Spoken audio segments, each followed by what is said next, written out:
மாணவர்கள் எவரும் போதைக்கு அடிமையாகாதீர்கள். அடிமையானவர்கள் மீண்டதாக சரித்திரமில்லை. எனவே உங்களையும் சமூகத்தையும் பாதுகாத்துக் கொள்ளுங்கள். உங்கள் நலன் கருதி கல்வி டிவி. தரம் 10, 12 மாணவர்களே, உங்களை மீண்டும் சந்திப்பது மிக்க மகிழ்ச்சி. நாங்கள் கடந்த வகுப்பில் பார்த்து கொண்டிருந்த நாங்கள் நீதி பாடல்கள் பார்த்து கொண்டிருந்தாங்கள். அந்த நீதி பாடல்களில் முதலாவது பாடல் விவேக சிந்தாமணி பற்றிய தகவல் பார்த்துருந்த நாங்கள். அதில் நீதி பாடல் என்ன கருத்துட்டு பார்த்துருந்தாங்கள். அடுத்தது பார்த்துருந்த நாங்கள் வெற்றி வேட்கை இல்லை இந்த பாடல் பார்த்துருந்த நாங்கள். அதில் இந்த பாடலுடைய விளக்கம் பார்த்துருந்த நாங்கள் வெற்றி வேட்கை. அப்போ இந்த வெற்றி வேட்கை என்ற நூல் யாரால் பாடப்பட்டதுன்னு சொல்லியும் பாடிருந்தாங்க. அதிவீத ராமபாண்டியன், பாண்டிய வம்சத்தில் அரசனான அதிவீத ராமபாண்டியனால் பாடப்பட்டதால் இந்த வெற்றி வேட்கை என்ற இந்த நூல். அதில் இருந்து எங்களுக்கு தரப்பட்டிருக்கின்றது தான் இந்த பாடல்னு பார்த்தாங்க. தேம்படு பனையின் திரள்பலத்தொரு விதை என்று பார்த்துனாங்க. இந்த பாடலில் உண்டாங்க என்ன பார்த்துருந்தாங்க, அதாவது ஒருவருடைய உருவத்தை வைத்து கொண்டு அவருடைய அறிவையோ அவருடைய குணப்பண்பையோ நாங்கள் அளவிடக்கூடாது என்பதை பற்றி பார்த்துருக்கின்றோம். அதை பற்றி தான் சொல்லுகின்ற விடயத்தை தான் நாங்கள் மேலோட்டமாக நாங்கள் இதில் பார்த்துருந்தாங்க. அப்போ இதனுடைய விளக்கத்தை நாங்கள் இப்போ இந்த மிக தெளிவாக பார்ப்போம். இதில் என்னத்தை பற்றி சொல்ல வருகின்றார், இது என்னென்று எடுத்து காட்டுகின்றார். அதாவது ஒருவருடைய உருவத்தை வைத்துக்கொண்டு அவருடைய குணத்தையும் பண்பை அறிவையும் இடப்படக்கூடாது என்பதை இங்கே எவ்வாறு அவர் எடுத்து காட்டியிருக்கின்றார் என்பதை பற்றி தான் நாங்கள் இங்கே பார்க்க போகிறோம். பாருங்கள்.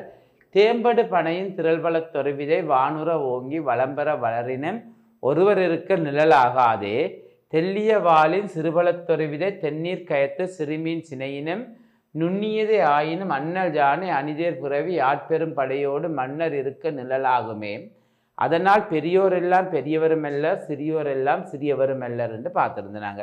இதான் இந்த பாடல் ஏற்கனவே பார்த்துருந்தோம். அதாவது இதில் சொல்லப்பட்ட விஷயம் என்னது, தேம்படு பனையின், தேம் என்று சொன்னால் இனிமை, இனிமை நிறைந்த பனைமரத்தினுடைய திரண்ட அந்த ஒரு பழத்தினுடைய ஒரு விதையிலிருந்து உருவாகின்ற அந்த பனைமரமானது வானுற ஓங்கி, வானளவாக உயரமாக ஓங்கி, அப்படி நேராக ஓங்கி வளம்பெற வலிமை பெற்று அதை வளர்ந்திருந்தாலும் ஒருவர் இருக்க நிழல், ஒருவர் இருப்பதற்கு கூட நிழலை தராது.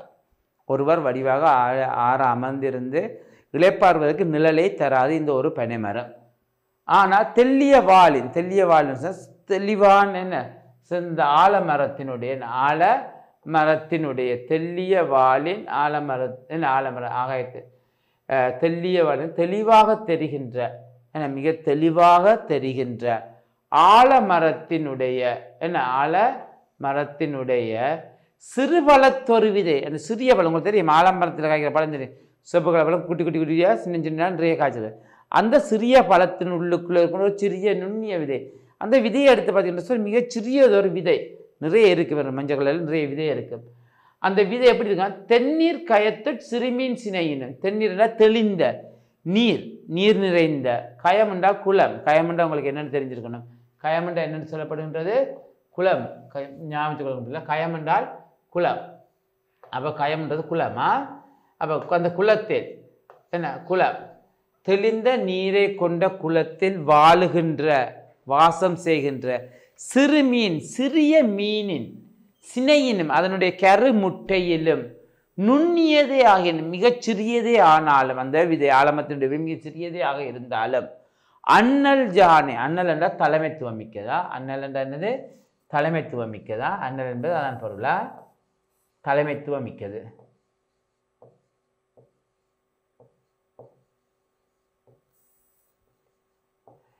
தலைமைத்துவம் மிக்க ஜானைப்படைகளும் அணி தேர்புறவி, அணி என்ற அணி வரிசையை கொண்டு வருது, அல்லது அலங்கரிக்கப்பட்ட தேரையும் தேர்ப்படையும், புறவி என்று சொன்னால் குதிரை, புறவி என்ற என்னது குதிரையா,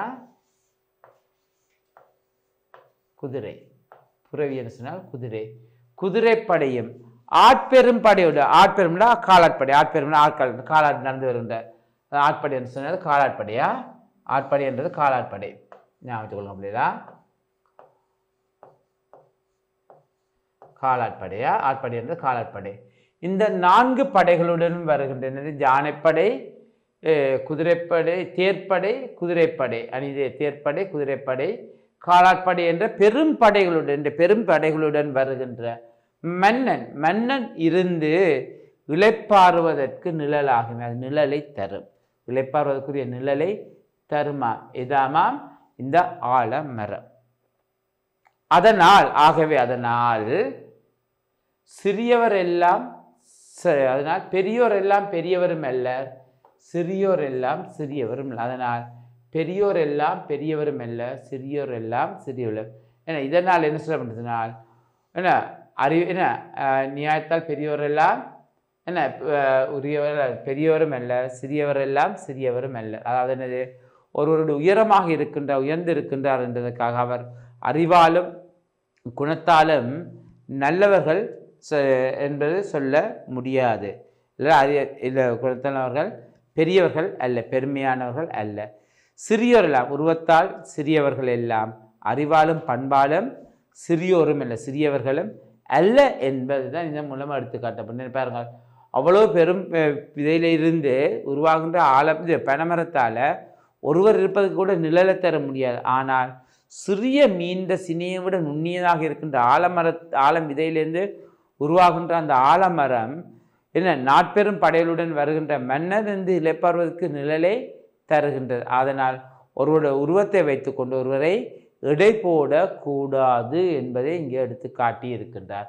இதிலே உவமை அணியை கையாண்டு இருக்கின்றார் என்ன என்பதை நாங்கள் இங்கே காணக்கூடியதாக இருக்கின்றார். அதனால் இதில் சொல்லப்பட்ட விஷயம் பாருங்கள், என்ன தேம்படன் இனிமையுடைய திரண்ட வானுள்ள ஆகாயத்தை பொருந்தின வளம்பெற்ற செல்மையுற்ற தெளிவென்று தெளிவாக தெரிகின்ற தென்னீரன்ஸ்னா தெளிந்த நீர் கயமண்டா குளவெல போய் அண்ணல் ஜானினா தலைமைத்துவமுடைய ஜானை புறவி என்பது குதிரை மொழிகிறதுல பார்த்தேன். அப்போ இதான் இதில் சொல்லப்படுகின்ற விஷயம். அப்போ இதில் வருகின்ற என்னென்று கேட்குறதுனால் இதில் வரக்கூடிய கேள்விகள் என்னென்று கேட்கலாம். ஒன்று இந்த பாடலாக சொல்லப்படுகின்ற நீதி கருத்துக்கள் என்ன என்று கேட்கலாம். அதான் சொல்ல இந்த நீதி கருத்துன்னு சொன்னால் ஒருவருடைய உருவத்தை வைத்துக்கொண்டு ஒருவரை அறிவையோ அவருடைய பண்பையோ எடை போட கூடாது என்பதை எடுத்து சொல்லப்படுறார். இதை எவ்வாறு எடுத்து காட்டுகின்றார்? அப்போ அதாவது பெரியவர்கள் எல்லாம் பெரியவர்களும் அல்லர் என்பதை இவர் எவ்வாறு எடுத்து காட்டுகின்றார் என்ன, அதாவது அதாவது வானலாக உயர்ந்து வளம் பெற்று செழுமை பெற்று வளர்ந்திருக்கின்ற அந்த பனைமரத்தினுடைய சுயமிக்க திரண்ட பழத்தினுடைய அந்த ஒரு விதையில் இருந்து அவ்வளவு பெரிதாக வளர்கின்ற அந்த பனைமரமானது, உயரமாக வளர்ந்திருக்கின்ற அந்த பனைமரமானது ஒருவர் இருப்பதற்கு நிழல் தராது என்ன. ஆகவே உயரமாக இருக்கின்றார் என்றவர் என்ன பெரியவர்களாக இருக்கின்றார்கள் என்பதற்காக அவர்கள் அறிவாலும் பண்பாலும் பெரியவர்கள் அல்ல என்பதை எடுத்துக்கிறது. அதே போல் குளத்தில் வாழுகின்ற ஒரு சிறிய மீனினுடைய சினையை விட சினை என்ற கருமுட்டையை விட சிறிதான ஆழம் விதையிலிருந்து என்ன வருகின்ற அந்த ஆலமரமானது என்ன வளர்ந்து பெரிதாக என்ன வளர்ந்து விருட்சமாக வருகின்ற போது என்ன நாட்பெரும் படையுடன் வருகின்ற மன்னரிருந்து இறைப்பாடுவதற்கு நிழலை தருகின்றது அந்த சிறியவர்த்த ஆலமரம். ஆகவே உருவத்தால் சிறியவர்களெல்லாம் பண்பாலும் அறிவாலும் சிறியவர்களும் அல்லர் என்பதை எடுத்து காட்டியிருக்கின்றார் என்பதை நாங்கள் இங்கே பார்த்துருக்கின்றோம். சரிதான பிள்ளைகளே? அப்போ அதுதான் இந்த இதில் நாங்கள் பார்த்திருக்கின்ற பாடலும் அதனுடைய விளக்கமும் பார்த்து இருக்கின்றோமே. அதாவது ஒருவருடைய தோற்றத்தை வைத்து கொண்டு நாங்கள் ஒருவரை எடை போடக்கூடாது என்பதை வெற்றி வேட்கை ஆசிரியர் என்ன அதிவீர ராமபாண்டியன் அழகாக எடுத்து காட்டி இருக்கின்றார். ஆக இந்த பாடலில் இருந்து நாங்கள் சொல்லப்பட இது பார்த்துருக்கணும். அதே மாதிரி இதில் வரக்கூடிய கேள்விகள் உங்களுக்கு கேட்பார்கள் என்ன ஆலமரத்தினுடைய இயல்பு கேட்கலாம். சரிதானே பிள்ளையில்? ஆலமரத்தினுடைய இயல்பு, பனைமரத்தினுடைய இயல்பு கேட்கலாம். மற்றது நாற்பெரும் படைகளவைன்னு கேட்கலாம். என்ன நாற்பெரும் படைகளவை, யானைப்படை, தேர்ப்படை, குதிரைப்படை, ஆட்பெரும் காலாட்படைன்னு சொல்லி 4 படை இங்கே இருக்கின்றது. சரி, அப்படி தான் இதில் வரக்கூடிய கேள்விகளாக இருக்கின்றது. சரிதானே? ஆகவே என்ன அந்நியாயத்தால் பெரியவரெல்லாம் பெரியவரும் அல்ல, உருவில் சிறியவரெல்லாம் அறிவில் சிறியவரும் அல்ல என்பதை எடுத்து காட்டுகின்றார். சரிதானே?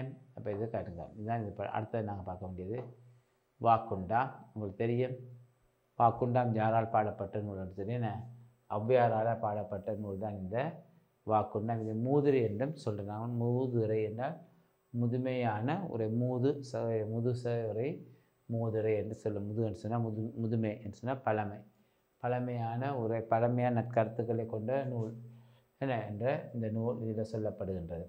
இதற்கு மூதுரை என்று இன்னொரு பேரும் உண்டு.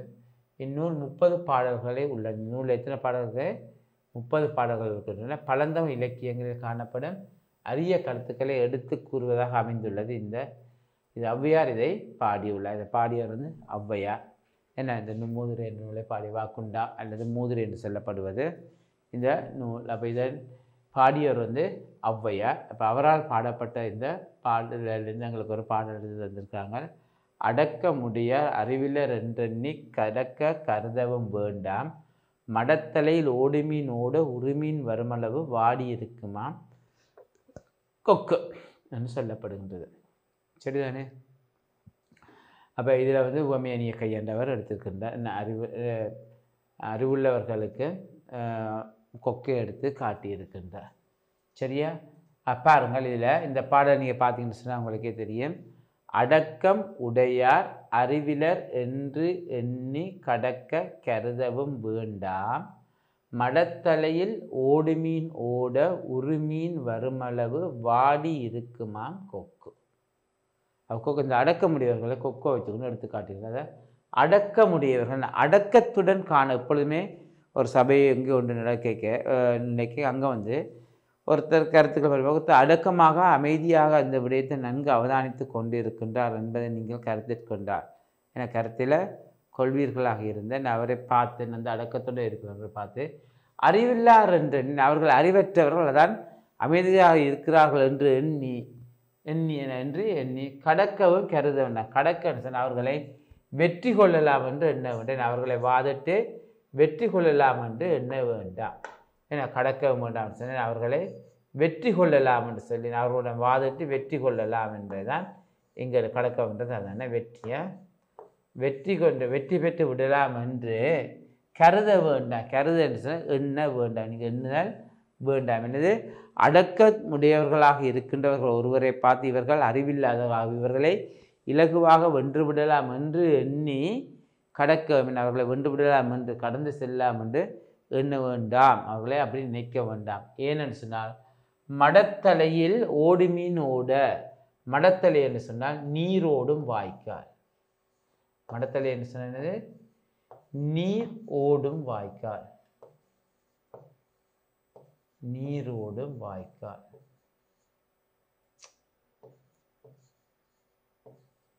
வாய்க்கால் நீரோடும் வாய்க்கால். மடத்தலை நீரோடும் வாய்க்காலில் ஓடுமீனோடு ஓடுகிற மீனெல்லாம் ஓட விட்டு விட்டு உருமீன் சொன்னால் பெரிய மீன்.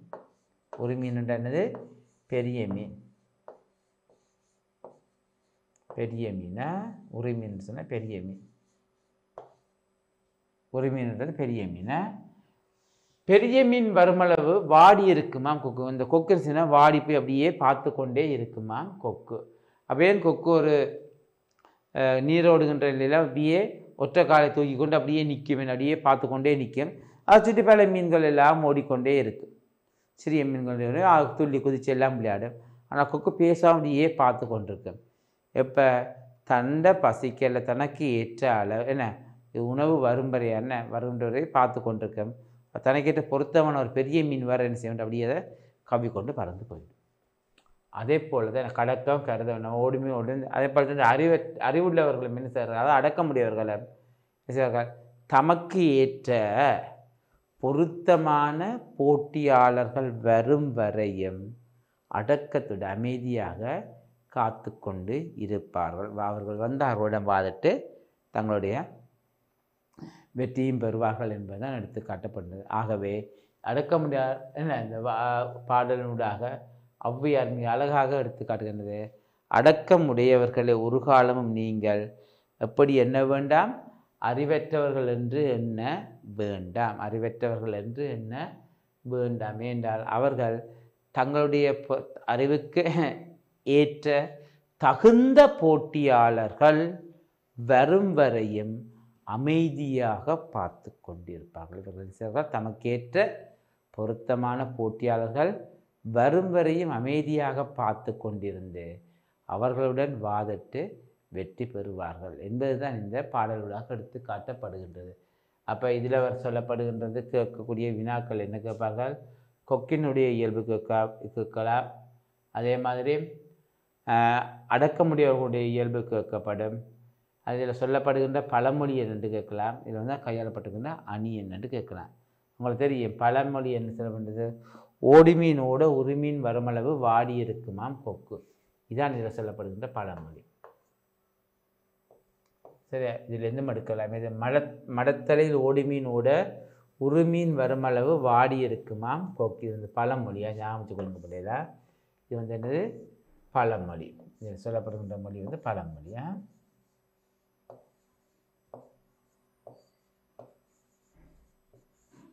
சரியா, பழமொழியில் சொல்லப்பட்டிருக்கின்றது. ஆகவே இதில் வரக்கூடிய பழமொழிகள் என்னென்னு சொல்ல கேட்டால், மடத்தலையில் ஓடிமீனோட உருமீன் வருமளவு வாடி இருக்குமாம் கொக்கு. இதில் கையாளப்பட்டிருக்கின்ற அணி என்னது, உவமை அணி. என்ன அப்போ இது என்ன அணி கையாளப்பட்டிருக்கின்றது, உவமை. என்னது, ஓடிமீன் மடத்தலையில் ஓடிமீனோட உருமீன் வருமளவு வாடி இருக்குமாம் கொக்குன்றது அந்த தொடர். அப்போ இதில் வந்து உவமானம் என்னது, உவமானம் கொக்கு.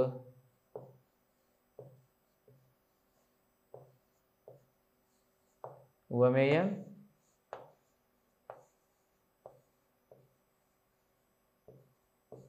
அடக்கமுடையவர்.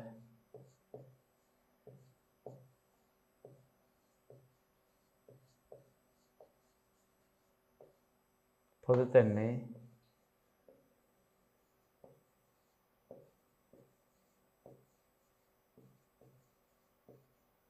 காத்திருத்தல்.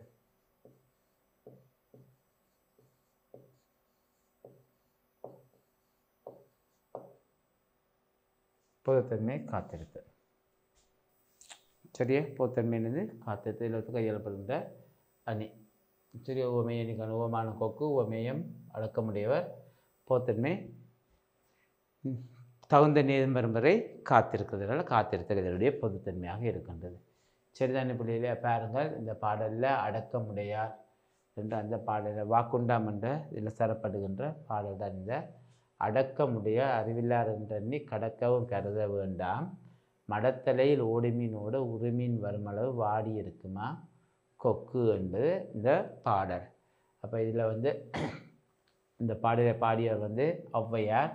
என அவரால் பாடப்பட்டது தான் இந்த பாடல். இது வந்து அவரால் இயற்றப்பட்ட வாக்குண்டாம் என்ற நூலிலிருந்து காணப்படுகின்றது. இது வந்து மூதுரை என்ற பெயராலேயும் அழைப்பார்கள். இது வந்து 30 பாடல்கள் இங்கே எங்களுக்கு தரப்பட்டிருக்கின்றது. வாக்குண்டாம் என்ற பாடலிலிருந்து எங்களுக்கு 30 பாடல்கள் காணப்படுகின்றது. அந்த 30 பாடல்கள் வந்து தேர்ந்தெடுக்கப்பட்ட அடக்கமுடையார் என்ற பாடல் தான் இப்போ இங்கே எங்களுக்கு தந்திருக்கிறாங்க. சரிதானே. அப்போ வாக்குண்டாம் என்ற நூலில் தரப்பட்ட நீதி கருத்தை பற்றி இங்கே பார்த்துருக்கோம். ஆகவே இந்த நீதி கருத்தில் சொல்லப்பட்ட நீதி கருத்து என்னென்று பார்த்துருப்போம், இல்லை அறக்கருத்து என்னென்று பார்த்துருப்போம்.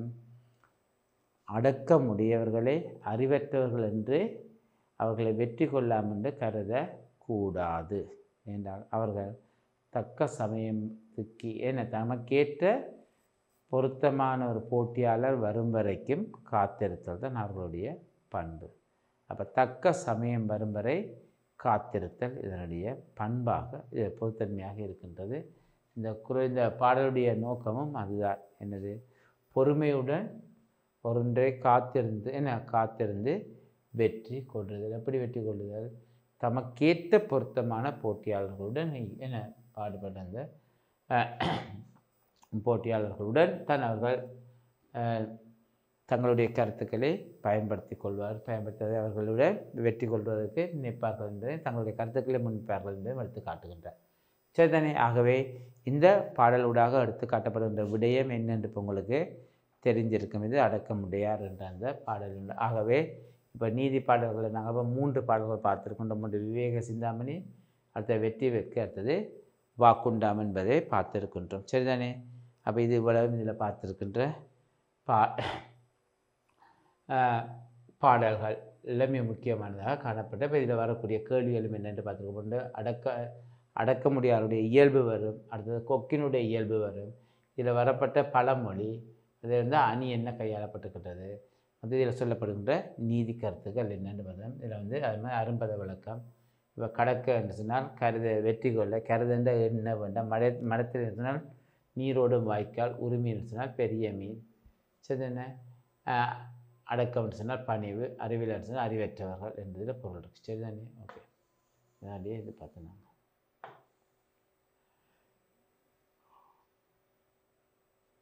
பொருள் விளக்கம் என்ன பாருங்க. ஒரு கொக்கு என்ற பறவை நீரோடும் வாய்க்காலில் ஓடும் சிறிய மீன்களை ஓட விட்டு விட்டு தன் உணவுக்கேற்று பெரிய மீன் வரும் வரை இடம் என காத்து கொண்டிருக்கும். அதே போல தக்க நேரம் வரும் வரை பணிவடக்கத்துடன் இருப்பவரை அறிவற்றவர் என்று எண்ணி அவரை வெல்வதற்கு நினைக்க வேண்டாம். என்ன அப்போ பாருங்க, பணிவிடக்கத்துடன் இருப்பவர் தக்க நேரம் வரும் வரை காத்து கொண்டிருப்பார்கள். இது அரும்பதங்கள் ஒன்று. மடத்தலை என்பது நீரோடும் வாய்க்கால், உருமீன் பெரிய மீன் வாடி இருக்கும், காத்து கொண்டிருக்கும், கடக்கன்னு சொன்னால் வெல்வதற்கு, அதை வெற்றி கொள்ள. சரி, அடுத்த பார்த்து சொன்னால் திரி கடுகம். சரியா பார்க்க போகிறோம். சரியா, இந்த திரிகடம் என்ற நூலினுடைய ஆசிரியர் யார்? நல்லாதனார். யார் இதனுடைய ஆசிரியர்? ஆசிரியர் நல்லாதனாராக பார்த்துக்கொள்ளுங்க. திரிகடம் என்ற நூலினுடைய ஆசிரியர். சரியா, திரிகடம் என்ற நூலினுடைய ஆசிரியர் நல்லாதனார்.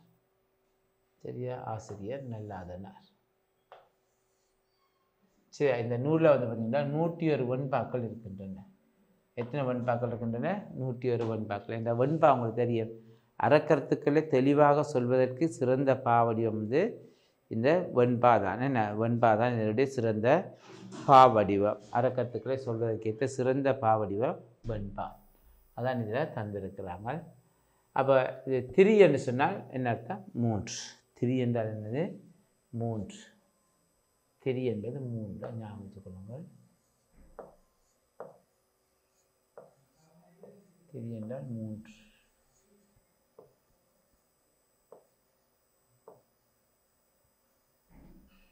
திரி என்றால் 3. சரியா? கடுகம்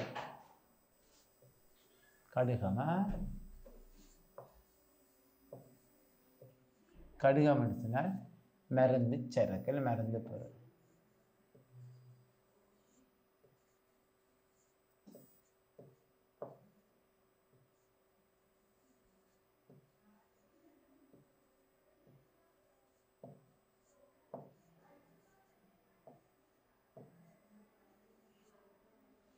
மருந்து சரக்கு அதாவது எங்களுக்கு உடலை உறுதி செய்கின்ற 3 மருந்து சரக்கு.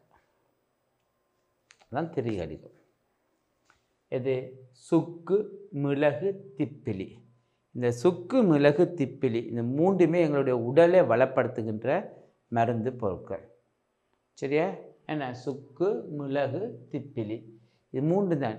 ஆகவே இந்த 3ம் எப்படி எங்கள் உடலை வளப்படுத்துகின்றதோ அதே போல் எங்களுடைய உள்ளத்தையும் உணர்வுகளையும் எங்கள் வளப்படுத்தி எங்கள் வாழ்க்கைக்கு தேவையான நல்ல கருத்துக்களை சொல்லுகின்ற நூல் தான் திரிகடிகம். அதில் ஒரு பாட்டில் 3 கருத்துக்கள் சொல்லப்பட்டிருக்கின்றது. 3 அறக்கருத்துக்கள் சொல்லுகின்ற நூல் தான் இந்த திரிகடிகம் என்றதான் அதுக்கு திரிகடிகம் பேர் வைக்கப்பட்டிருந்தால் ஒவ்வொரு பாடல்லையும் 3 அறக்கருத்துக்கள் சொல்லப்படுகிறது. 101 வெண்பாக்கள் இருக்கின்ற அந்த 101 வெண்பாக்கள்லேயும் ஒவ்வொரு வெண்பாக்கள்லேயும் 3 அறக்கருத்துக்கள் வீதம் சொல்லப்பட்டிருக்கின்ற இந்த நூலை பாடியர் நல்லாதனார். இந்த நூலை பாடியவர் யார்? நல்லாதனார் காணப்படுகிறது. 3 அறங்களும் மனநலம் பேணுவனாக கருதப்படுகின்றது. அப்போ இந்த பாடலில் காணப்படுகின்ற ஒவ்வொரு அறக்கருத்துக்கள் 3 கருத்துக்கள் காணப்படும். ஒவ்வொரு பாடலில் ஒவ்வொரு கருத்துக்களும் எங்களுடைய உடல் நலம் பேணி மனநலம் பாதுகாப்பதாக அமைந்திருக்கின்றதாகத்தான் சொல்லப்படுகிறது இந்த பாடல். அதுதான் இந்த பாடல். அதான் திரிகடிகம் என்ற இந்த நூலுக்கு பேர் வந்தது. இந்த நூலுக்கு பேர் வர காரணமே, திரிகடிகம் என்ற நூலுக்கு பேர் வர காரணமே அதுதான். இது இந்த சிறந்த நல்ல அறக்கருத்துக்களை உள்ள நலத்தை பேணுகின்ற நல்ல அறக்கருத்துக்களை சொல்லுகின்ற நூல் என்று சொல்லப்பட்ட. ஆகவே இதில் எங்களுக்கு 3 இந்த தரப்பட்ட பாடல் 3 அறக்கருத்துக்கள் சொல்லப்பட்டிருக்கின்றது. தரப்பட்ட பாடல் என்று சொன்னால் கணக்காயர் இல்லாத ஊரும் பிணக்கருக்கு மூத்தரை இல்லாத அவைக்கலனும் பாத்துண்ணும் தன்மையில்லா அயலிருப்பை 3ம் நன்மை பயத்தில என்று சொல்லப்படுகின்றது. சரிதான், இதுதான் இந்த பாடல்களுக்கு கணக்காயர் இல்லாத ஊரும் என்ற பாடலை தந்திருக்காங்க. அப்போ இரண்டு பேசினால் இந்த பாடலை நீங்கள் பார்த்தீங்கன்னு சொன்னால் இந்த பாடல் என்னது, இந்த என்னென்ன வகையான அறக்கருத்துக்கள் இதில் சொல்லப்பட்டிருக்கின்றது என்பதை பற்றி தான் நாங்கள் இங்கே பார்க்க போகிறோம். அப்போ இதை பார்த்தீங்கன்னு சொன்னால் இதில் சொல்லப்படுகின்ற பாடல் வந்து கணக்காயர் இல்லாத ஊரும் பிணக்கருக்கு மூத்துரை இல்லா அவைக்கலனும் பாத்துண்ணும் தன்மை இல்லா அயலிருப்பும் இம்மூன்றும் நன்மை பயத்திலே என்று சொல்லப்படுகின்ற. அதாவது இந்த பாடலை நீங்கள் சந்தி பிரித்து எழுதிக் கொள்ளுங்கள், எழுதி வைக்க பார்த்து கொள்ளுங்கள். அப்படி எழுதி கொள்ளுங்கள் என்றால் கணக்கு ஆயர் இல்லாத ஊரில் கணக்காயர் இல்லாத ஊரும் பிணக்கு அறுக்கும் மூத்தோரை இல்லா அவைக்கலனும் பார்த்து உண்ணும் தன்மை இல்லா அயலிருப்பும்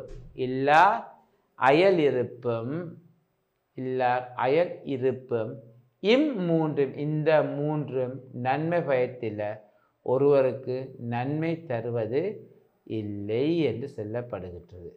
சரிதானே? அப்போ என்னதாமாம், கணக்காயர் இல்லாத ஊரும் பிணக்கு அறுக்கு மூத்தோரை இல்லாத அவைக்கலனும் பாத்துண்ணும் தன்மை இல்லா அயலிருப்பும் இந்த மூன்றும் நன்மை பயத்தில் ஒருவருக்கு நன்மையை தருவதாக அமைவதில்லை என்பதால் இந்த பாடலுடாக சொல்லப்படுகின்ற விடயம். சரிதானே? அப்போ இதில் இந்த விளக்கத்தை நாங்கள் இதில் பார்த்துக்கொள்வோம் பிள்ளைகள். சரிதானே? அப்போ திரிகடுகம் என்ற அந்த நூலில் சொல்லப்படுகின்ற பாடலை பற்றி நாங்கள் நாங்கள் சரி. அப்போ இதனுடைய மேலதிக விளக்கங்களை நாங்கள் அடுத்த வகுப்புகளில் பார்ப்போம். சரி பிள்ளைகளே, அதுவரை உங்களுக்கு விடைபெறுகின்றேன். நன்றி, வணக்கம். கல்வி டிவியில் புத்தம்புது நிகழ்ச்சிகளை உடனுக்குடன் பார்த்து மகிழ எமது ஃபேஸ்புக் மற்றும் யூடியூப் பக்கத்தை லைக் செய்யுங்கள்.